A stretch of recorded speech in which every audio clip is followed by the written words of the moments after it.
ஜோதிட சாஸ்திரத்தில் ஒன்றுக்கும் மேற்பட்ட கிரகங்கள் இணையும் போது சக்தி வாய்ந்த யோகங்களானது உருவாகுமாங்க. ஜோதிடத்தில் நவ பஞ்சம யோகம் ரொம்பவே மங்களகரமான யோகங்களில் ஒன்றாக சொல்லப்படுது. கிரகங்களின் இளவரசனான புதன் மற்றும் கர்மாவின் கிரகமாக இருக்கக்கூடிய சனி பகவான் தங்களுக்குள்ள ஒரு சிறப்பு நிலையை ஏற்படுத்தும் போது இந்த மங்களகரமான யோகமானது உருவாகும் அப்படின்னும் சொல்லப்படுது. தற்போது இந்த யோகமானது ஜூன் மாதம் 22ஆம் தேதி அன்னைக்கு உருவாக இருக்குதுங்க. புதன் கிரகம் மிதுன ராசியிலிருந்து விலகி கடகராசிக்குள்ள நுழையும் அதே வேளையில் சனி கிரகம் மீன ராசியில் தன்னுடைய சஞ்சாரத்தை தொடரும் போது இந்த யோகமானது உருவாகுமாங்க. இந்த 2 கிரகங்களும் ஒன்று சேர்ந்து 5 மற்றும் 9ஆம் வீடுகளில் அமைந்திருப்பதால் இந்த நவ பஞ்சம யோகமானது உருவாகும் அப்படின்னு சொல்லப்படுது. இந்த கிரக அமைப்புகள் குறிப்பிட்ட சில ராசிக்காரர்களுக்கு நேர்மறையான பலன்களை கொடுக்க போகுதுங்க. அதுலேயும் குறிப்பாக இந்த ராசிக்காரர்களுடைய தொழில், நிதி நிலைமை மற்றும் குடும்ப வாழ்க்கை போன்றவற்றில் சாதகமான மாற்றங்களை கொண்டு வந்து சேர்க்கும் அப்படின்னும் சொல்லப்படுது. அப்படியே அதிர்ஷ்டத்தை பெறக்கூடிய அந்த ராசிக்காரர்கள் யார் யார் என்பதை பற்றி இந்த பதிவில் நம்ம விரிவாக பார்க்கலாம். வீடியோவை ஸ்கிப் பண்ணாமல் முழுசாக பாருங்கள்.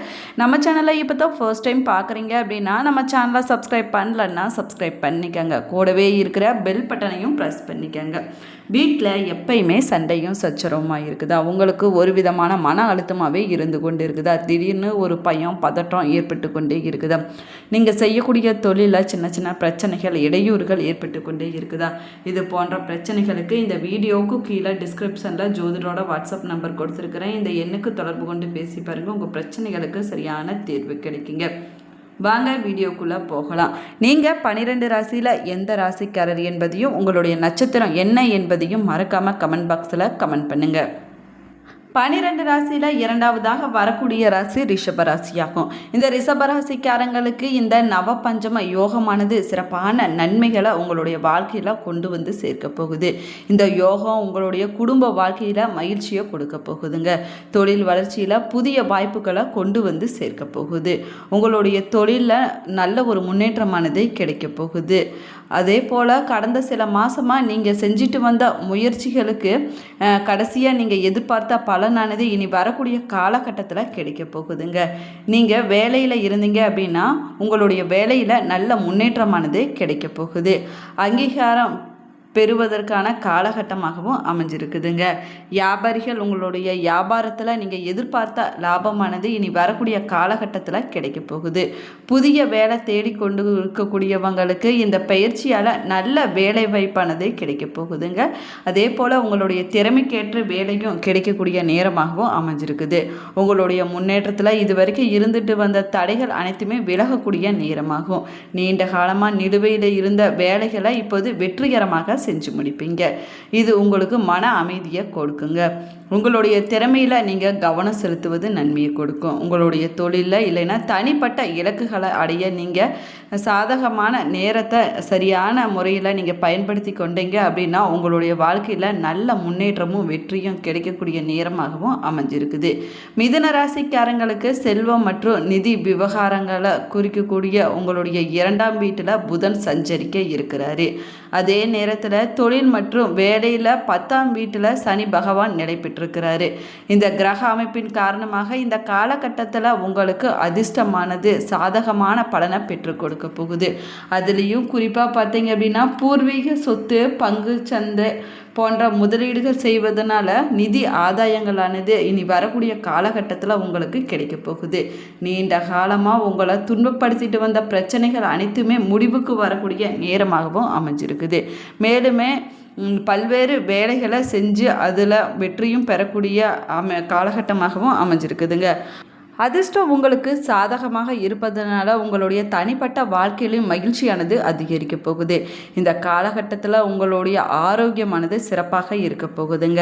மேலுமே பல்வேறு துறைகளை விரும்பியதை அடைய முடியுங்க. உங்களுடைய அனைத்து திட்டங்களும் வெற்றிகரமாக முடியக்கூடிய நேரமாகவும் அமைஞ்சிருக்குது.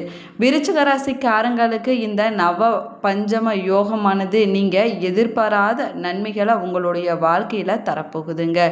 இந்த யோகத்தை யோகத்தால் நீங்கள் வணிகம் மற்றும் வேலையில் பெரிய வெற்றியை நீங்கள் எதிர்பார்க்கலாம். வேலையில் இருக்கக்கூடியவங்களுக்கு பணியிடத்தில் சக ஊழியர்களுடைய ஆதரவானது இந்த காலகட்டத்தில் முழுமையாக கிடைக்க போகுதுங்க. இந்த காலகட்டத்தில் உதவியானது கிடைக்க போகுது. அதே போல் வேலையில் இருக்கக்கூடியவங்களுக்கு பதவி உயர்வானது இந்த காலகட்டத்தில் கிடைக்க போகுது. இது நிதி நிலைமையை அதிகரிக்க செய்யுங்க. அது மட்டும் இல்லாமல் உங்களுடைய வாழ்க்கையில் நேர்மறையான மாற்றங்களை கொண்டு வந்து சேர்க்கும் அப்படின்னும் சொல்லப்படுது. அதே போல் புதிய முயற்சிகள் அனைத்துமே உங்களுக்கு இந்த காலகட்டத்தில் சிறப்பான பலன்களை பெற்றுக் கொடுக்குங்க. மேலுமே வணிகர்கள் புதிய ஆர்டர்களை பெறக்கூடிய யோகமான காலகட்டமாகவும் அமைஞ்சிருக்குது. இந்த விருச்சிக ராசிக்காரங்களுக்கு பல்வேறு ஒப்பந்தங்கள் மூலமாக பண ஆதாயம் வருவதற்கான வாய்ப்பு இருக்குதுங்க. உங்களுடைய ஆரோக்கியமானது இந்த காலகட்டத்தில் சிறப்பாக இருக்க போகுது. இதனால் பல்வேறு வேலைகளை செஞ்சு முடித்து அதில் வெற்றியும் பெறக்கூடிய அற்புதமான காலகட்டமாகவும் அமைஞ்சிருக்குதுங்க. புதன்கிழமை நாளில் காலை 6 மணி முதல் 7 மணி வரையிலான புதன் ஓரை நேரத்தில் பக்கத்தில் இருக்கக்கூடிய கோவிலுக்கு சென்று நவகிரகத்தில் இருக்கக்கூடிய புதன் பகவானை மனதார நீங்கள் வேண்டிக் கொள்ள வேணும். இப்படி வேண்டிக் கொள்வதனால மங்கள காரியங்களானது உங்களுடைய வாழ்க்கையில் நடக்க தொடங்கும் அப்படின்னு சொல்லப்படுது. புதன்கிழமை நாள் மட்டும் இல்லைங்க, நவகிரகத்தில் இருக்கக்கூடிய புதன் பகவானை எந்த நாளில் வேணும்னாலும் போய் வழிபாடு செய்யலாம். நவகிரகத்தை நீங்கள் வலம் வரும்போது 9 முறை வலம் வந்து மனதார வேண்டிக் கொண்டீங்க அப்படின்னா உங்களுடைய வாழ்க்கையில் மங்களகரமான நிகழ்ச்சிகள் ஆனது நடைபெறும் அப்படின்னு சொல்லப்படுதுங்க. அதே போல் உங்களுடைய வாழ்க்கையில் நல்ல முன்னேற்றமானது கிடைக்குங்க. நவகிரகங்களில் மந்த கிரகம் என்றும் நீதி தேவன் என்றும் அழைக்கக்கூடியவர் சனி பகவான் ஆவார். யாராக இருந்தாலும் அவங்களுக்கு பாரபட்சம் பார்க்காமல் அவர்கள் செய்த நன்மை தீமைகளின்படி பலன்களை கொடுக்கக்கூடியவரும் இவர் தாங்க. காகத்தை வாகனமாக கொண்ட சனி பகவான் சூரிய பகவானின் மகன் என்று சொல்லப்படுறாரு. மற்ற தெய்வங்களை போல இல்லாமல் சனி பகவானை வழிபடுவதற்குன்னு தனியான முறைகளானது இருக்குதுங்க. அதே போல் சில கட்டுப்பாடுகளானது இருக்குது. சனி எந்த அளவுக்கு கஷ்டத்தை கொடுக்குறாரு அதே அளவுக்கு நன்மையும் கொடுக்கக்கூடியவர் என்று சொல்லப்படுறாரு. சனி பகவானுடைய அருள் பார்வை பட்டாலே போதுங்க, கோடீஸ்வர யோகமானது ஏற்படுமாங்க. அப்படிப்பட்ட வல்லமை படைத்த சனி பகவானை நம்ம எப்படி வழிபட்டால் நம்முடைய வாழ்க்கையில் நன்மைகளானது நடக்கும் அப்படின்னு பார்க்கலாம் வாங்க. சனி பகவானை வழிபடுவதற்கு சில விதிமுறைகளும் இருக்குதுங்க. நவ கிரகங்களை ஒன்றாக இருக்கக்கூடிய சனி பகவானை ஆயுள் காரகன் என்று ஜோதிட சாஸ்திரத்தில் சொல்லுவாங்க. அவருடைய ஆதிக்கத்தை பொறுத்து ஆயுள் காலமானது அமையுமாங்க. சனீஸ்வரனை போல கொடுப்பவரும் இல்லை கெடுப்பவரும் இல்லை என்பது ஜோதிட பழமொழியாகுங்க. அதனால தான் சனி பகவானிடம் எல்லோருமே சற்று பயந்தே இருப்பாங்க. தெய்வங்களும் கூட சில சமயத்தில் சனி பகவானிடம் மாட்டிக்கொண்டு பெரும் துன்பங்களை அனுபவித்ததாக புராணங்களில் சொல்லப்பட்டிருக்குதுங்க. ஒவ்வொருத்தரையுமே அவர்களுடைய வாழ்நாளில் 7.5 ஆண்டுகள் கண்டிப்பாக சனி பகவான் பிடித்து அவங்களுடைய வாழ்க்கையை புரிய வைத்து அதற்கு பிறகு நன்மைகளை கொடுப்பார் அப்படின்னும் சொல்லப்படுதுங்க. அவரவர் ராசிகளில் சனீஸ்வரன் சஞ்சரிக்கும் போது பல கஷ்டங்களையும் நஷ்டங்களையும் தந்து துன்பப்படுத்தி அதற்கு பிறகு அந்த ராசியை விட்டு அடுத்த ராசிக்கு போகும்போது நஷ்டங்களை ஈடு செய்யக்கூடிய வகையில் மகிழ்ச்சியை கொடுத்து விட்டு செல்வார் என்பது ஐதீகமாக சொல்லப்படுது. சனி தோஷம் இருக்கக்கூடியவங்க தோஷ நிவர்த்தி செய்தால் சனீஸ்வரன் மகிழ்ச்சி அடைந்து தாக்கங்களை குறைத்து பல நன்மைகளை உங்களுடைய வாழ்க்கையில் கொடுப்பார் அப்படின்னும் சொல்லப்படுதுங்க. இதில் 7.5 சனி காலம் ரொம்பவே கஷ்டமான காலமாகும். இந்த நேரத்தில் சனியினுடைய பாதிப்பை குறைப்பதற்காக சனி பகவானுக்கு விருப்பமான விஷயங்களை செஞ்சுட்டு வந்தாலே சனியால் ஏற்படக்கூடிய கஷ்டங்கள் அனைத்துமே குறையும் அப்படின்னும் சொல்லப்படுதுங்க. சனிக்கிழமை நாளில் காலை நேரத்தில் குளித்து விட்டு வீட்டு பூஜை அறையில் பூஜை செய்து காலை மற்றும் மதிய வேளைகளில் எந்த உணவையுமே நம்ம சாப்பிடாமல் பழம் பால் தண்ணீர் மட்டும் சாப்பிட்டு நம்ம விரதத்தை கடைப்பிடிக்க வேணும். மாலை நேரத்தில் சனி பகவானுக்கு நல்லெண்ணெய் தீபம் ஏற்றி வழிபட வேணும். அதற்கு பிறகு இரவு நேரத்தில் மட்டுமே ஏதேனும் ஒரு எளிமையான உணவை சாப்பிட்டு நம்முடைய விரதத்தை நம்ம முடித்து கொள்ள வேணுங்க. அது மட்டும் இல்லாமல் சனிக்கிழமை நாளில் மாலை நேரத்தில் கோவிலுக்கு சென்று சனி பகவானுக்கு கருப்பு வஸ்திரம் சாற்றி கருப்பு எள் மற்றும் வேக வைத்த சாதத்தை படைத்து வழிபட வேணுங்க. அதற்கு பிறகு தீபமேற்றி வழிபட்டுட்டு வந்தோம்னா நம்முடைய வாழ்க்கையில் நல்ல பலன்களானது கிடைக்கும் அப்படின்னு சொல்லப்படுது. சனிக்கிழமை விரதம் எல்லா மாதத்துலையுமே கடைப்பிடிக்கலாங்க. இப்படி கடைப்பிடிப்பதனால சகல செல்வ செல்வமும் நம்ம வாழ்க்கையில் வரும் அப்படின்னும் சொல்லப்படுது. அதே போல் சனிக்கிழமை விரதத்தை நம்ம கடைப்பிடிப்பது ரொம்பவே சிறப்பு வாய்ந்ததாகுங்க. சனிக்கிழமை நாளில் நவகிரகத்தை சுற்றக்கூடிய பழக்கம் இருக்கக்கூடியவங்க சனீஸ்வர பகவானை நேருக்கு நேர் நின்று வழிபடாமல் சன்னதியின் பக்கவாட்டில் நின்று வழிபட வேணுங்க. அதே போல் சனி பகவானை வழிபட்டோம்னா கெடு பார்வையானது குறையும் அப்படின்னும் சொல்லப்படுது. அது நமக்கு எந்தவித தீங்கும் ஏற்படாதாமங்க.